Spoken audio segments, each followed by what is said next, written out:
ଜୟ ଶ୍ରୀରାମ ବନ୍ଧୁଗଣ। ମହାଭାରତକୁ ଆମେ TV serial ମାଧ୍ୟମରେ ଦେଖିକିରି ବଡ଼ ହୋଇଛେ। ଅଭିମନ୍ୟୁଙ୍କ ମୃତ୍ୟୁ ଏମିତି ଏକ ମୃତ୍ୟୁ ଥିଲା ଯେ କି ଆମ ସମସ୍ତଙ୍କ ହୃଦୟରେ ଗୋଟେ ଛାପ ଛାଡ଼ି ଯାଇଛି। ଅନେକ ଲୋକଙ୍କ ଭଳି ଆପଣମାନଙ୍କ ମନରେ ମଧ୍ୟ ପ୍ରଶ୍ନ ଥିବ କି ଅଭିମନ୍ୟୁଙ୍କୁ ପ୍ରଭୁ ଶ୍ରୀକୃଷ୍ଣ ବଞ୍ଚେଇଲେନି କାହିଁକି? ପ୍ରଭୁ ଶ୍ରୀକୃଷ୍ଣ ତ ଦ୍ରୌପଦୀଙ୍କ ବସ୍ତ୍ରହରଣରୁ ମଧ୍ୟ ତାଙ୍କୁ ରକ୍ଷା କରିଥିଲେ।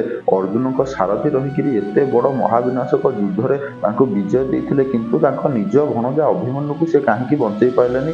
ଆଜି ଆମେ ସେଇ ବିଷୟରେ ପୁରା ବିସ୍ତାରରେ ଜାଣିବା। ଚକ୍ରଭ୍ୟୁ ଭେଦ କରିବାର ବିଦ୍ୟା ପାଣ୍ଡବମାନଙ୍କ ମଧ୍ୟରେ କେବଳ ଅର୍ଜୁନ ଏବଂ ଭଗବାନ ଶ୍ରୀକୃଷ୍ଣ ହିଁ ଜାଣିଥିଲେ। ସେଥିପାଇଁ ଗୁରୁ ଦ୍ରୋଣାଚାର୍ଯ୍ୟ ଗୋଟେ ଚକ୍ରଭ୍ୟୁ ନିର୍ମାଣ କରିବା ପୂର୍ବରୁ କୌରବମାନେ ପ୍ରଭୁ ଶ୍ରୀକୃଷ୍ଣ ଏବଂ ଅର୍ଜୁନଙ୍କୁ ଯୁଦ୍ଧଭୂମିରୁ ଦୂରକୁ ପଠାଇ ଦେବା ପାଇଁ ଗୋଟେ ଚକ୍ରାନ୍ତ କରି ସେମାନେ ବିରାଟ ରାଜ୍ୟରେ ଆକ୍ରମଣ କରାଇଦେଲେ। ଗୋଟେ ଛୋଟ ସେନା ଟୁକୁଡ଼ିକୁ ପଠାଇକିରି, ଯାହାଫଳରେ କି ପ୍ରଭୁ ଶ୍ରୀକୃଷ୍ଣ ଏବଂ ଅର୍ଜୁନଙ୍କୁ ଯିବାକୁ ପଡ଼ିଥିଲା ବିରାଟ ରାଜ୍ୟକୁ ରକ୍ଷା କରିବା ପାଇଁ। କାହିଁକି ନା ବିରାଟ ରାଜ୍ୟରେ ହିଁ ପାଣ୍ଡବମାନେ ତାଙ୍କ ଅଜ୍ଞାତବାସ ସମୟରେ ଯାଇ ରହିଥିଲେ। କେମିତି ସେ ବିରାଟ ରାଜ୍ୟକୁ ଅନ୍ୟମାନଙ୍କ ଆକ୍ରମଣରୁ ନ ବଞ୍ଚେଇଥାନ୍ତେ, ସେଥିପାଇଁ ପ୍ରଭୁ ଶ୍ରୀକୃଷ୍ଣ ଏବଂ ଅର୍ଜୁନ ଯାଇଥିଲେ ବିରାଟ ରାଜ୍ୟକୁ ରକ୍ଷା କରିବା ପାଇଁ। ଆଉ ଏପଟେ କୌରବମାନେ ଚକ୍ରଭ୍ୟୁ ନିର୍ମାଣ କରିଦେଇଥିଲେ। ଚକ୍ରଭ୍ୟୁକୁ କି କେବଳ ପ୍ରଭୁ ଶ୍ରୀକୃଷ୍ଣ ଆଉ ଅର୍ଜୁନ ହିଁ ଭେଦ କରିପାରିବେ। ଅଭିମନ୍ୟୁ ତ ଚକ୍ରଭ୍ୟୁକୁ ଭେଦ କରିବା ଜାଣିଛ, ଚକ୍ରଭ୍ୟୁରୁ ବାହାରିବା ଶିଖିନଥିଲେ। ଆଉ ଯେତେବେଳେ କୌରବମାନଙ୍କର ଚକ୍ରଭ୍ୟୁ ପାଣ୍ଡବମାନଙ୍କ ସେନାକୁ ଧ୍ୱଂସ ବିଧ୍ୱଂସ କରିବାକୁ ଲାଗିଲା, ତ ବାଧ୍ୟ ହୋଇ ଅଭିମନ୍ୟୁ ଚକ୍ରଭ୍ୟୁ ଭିତରକୁ ଯାଇଥିଲେ।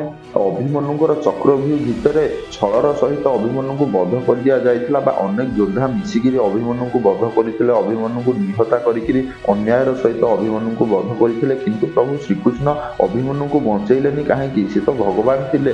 ଆକ୍ଚୁଆଲି ଅଭିମନ୍ୟୁଙ୍କ ଜନ୍ମ ପୂର୍ବରୁ ଯେତେବେଳେ ସବୁ ଦେବୀ ଦେବତା ମାନେ ଏ ଧରାପୃଷ୍ଠରେ ଜନ୍ମ ନେଲେ ଧର୍ମର ସ୍ଥାପନା ପାଇଁ, ତ ଚନ୍ଦ୍ରଦେବଙ୍କର ବି ପାଳି ଥିଲା ସିଏ ବି ତାଙ୍କ ପୁତ୍ରର ଅବତାରକୁ ଜନ୍ମ ଦେବେ ବୋଲି। କିନ୍ତୁ ଚନ୍ଦ୍ରଦେବଙ୍କ ପୁତ୍ରକୁ ଚନ୍ଦ୍ରଦେବ ଅନେକ ଭଲ ପାଆନ୍ତି, ସେଥିପାଇଁ ସେ ଚାହୁଁନଥିଲେ କି ତାଙ୍କ ପୁତ୍ର ଧରାପୃଷ୍ଠକୁ ଯାଉ ବୋଲି। ଚନ୍ଦ୍ରଦେବ କହିଲେ, ଯଦି ମୋ ପୁତ୍ର ସଂଚେତର ଅବତାର ଜନ୍ମ ନେବ, ତାହେଲେ ସେ କେବଳ 16 ବର୍ଷ ପାଇଁ ହିଁ ଜନ୍ମ ନେବ। ଏତେ ସମୟ ଧରି ମୁଁ ମୋ ପୁତ୍ରଠୁ ଦୂରରେ ରହିପାରିବି ନାହିଁ।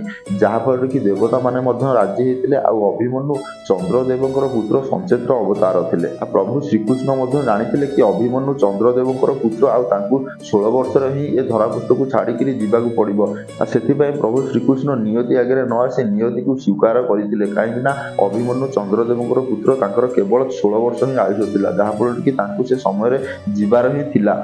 ଆଉ ଗୋଟିଏ କଥା, ପାଣ୍ଡବମାନେ ଯେପର୍ଯ୍ୟନ୍ତ ଅଭିମନ୍ୟୁର ମୃତ୍ୟୁ ନ ହୋଇଯାଇଥିଲା ସେ ପର୍ଯ୍ୟନ୍ତ ସେମାନେ ପୁରୀ ଜାନ୍ ଲଗେଇକିରି ଲଢ଼ୁନଥିଲେ, ବା ନିଜର ପୁରା କୌଶଳ ଦେଖେଇ ଲଢ଼ୁନଥିଲେ। କାହିଁକି ନା ତାଙ୍କର କକା ପୁତ୍ର ମାନେ ସବୁ କୌରବମାନେ ଥିଲେ, ସେମାନେ ଭାବ ବିହ୍ୱଳ ହେଇଯାଇଥିଲେ କେମିତି ବଧ କରିବେ କ'ଣ ନାହିଁ। ଯେତେବେଳେ ଅଭିମନ୍ୟୁଙ୍କର ବଧ ହୋଇଗଲା, ତାପରେ ଯାଇ ପାଣ୍ଡବମାନେ ଆକ୍ରାମକ ହେଇକିରି ମହାଭାରତ ଯୁଦ୍ଧ କରିଥିଲେ। ତ ଏବେ ଆପଣମାନେ ଜାଣିପାରିଲେ ପ୍ରଭୁ ଶ୍ରୀକୃଷ୍ଣ ତାଙ୍କ ଭଣଜା ଅଭିମନ୍ୟୁଙ୍କୁ କ'ଣ ପାଇଁ ରକ୍ଷା କରିନଥିଲେ। ଯଦି ଏତେ ପର୍ଯ୍ୟନ୍ତ ଭିଡ଼ିଓ ଦେଖିନେଲେଣି, ଯଦି ଭିଡ଼ିଓଟି ଭଲ ଲାଗିଥାଏ ତାହେଲେ ଭିଡ଼ିଓକୁ ଲାଇକ୍ ଏବଂ ଚ୍ୟାନେଲକୁ ସବସ୍କ୍ରାଇବ ନିଶ୍ଚିତ ରୂପେ କରିଦେବେ। ଜୟ ଶ୍ରୀରାମ।